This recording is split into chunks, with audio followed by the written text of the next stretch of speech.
જય શ્રી રામ, જય મોગલ. મારા નવા વ્લોગમાં તમારું બધાનું સ્વાગત કરું છું. તો અત્યારે આપણે આવી ગયા હતા સુદામડા ગામે, અને ત્યાં તમે જુઓ કે ખેડૂતનું કેવું એના હક માટે એને સંમેલન યોજ્યું હતું, અને ખૂબ જ બધા એના હક માટે બોલતા હતા અને બધું કરતા હતા, અને બધા ભાજપના ઝંડા લઈને ઊભા હતા. અને જોઈ લ્યો કે અમદાવાદ પાટીદારનું બધું આમ આદમી પાર્ટીનું હતું, અને એના હક માટે બધા લડતા હતા.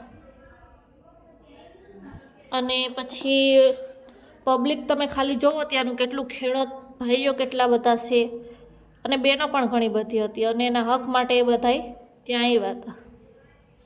તો ખરેખર આપણે ખેડૂતને સપોર્ટ કરવો જોઈએ અને એનું સન્માન કરવું જોઈએ, કેમ કે એ જ આપણા અન્નદાતા કહેવાય. આમ આદમી પાર્ટીના ઝંડા ફરકાવતા હતા, અને પછી એને બધાએ એનું બધું પ્રવચન ને એવું બધું સાંભળવા બધા બેસી ગયા હતા.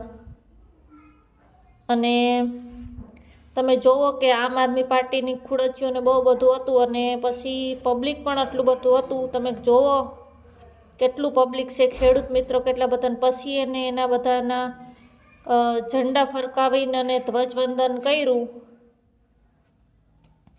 જો આમ આદમી પાર્ટીની પબ્લિક કેટલી છે તમે ખાલી એ જોવો. સ્ટુડિયોવાળા ને બધા હતા અહીંયા.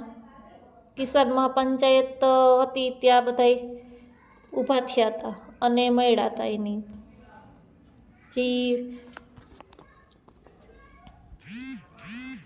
તમે ખાલી જોવો કેટલું પબ્લિક છે, અને એના હક માટે કેટલા લડી રહ્યા છે.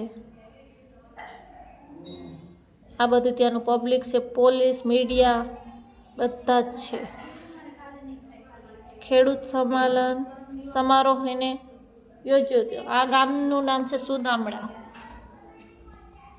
જેના હક માટે હતા.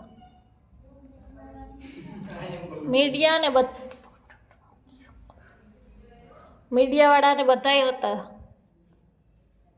અને પછી એને છેલ્લે ધ્વજવંદન ફરકાવીને આમ આદમી પાર્ટીનું જે એનું ઝાડુનું જે નિશાન હતું, એમાં આમ આદમી પાર્ટીને બધાએ ધ્વજવંદન કર્યું અને સન્માન કર્યું.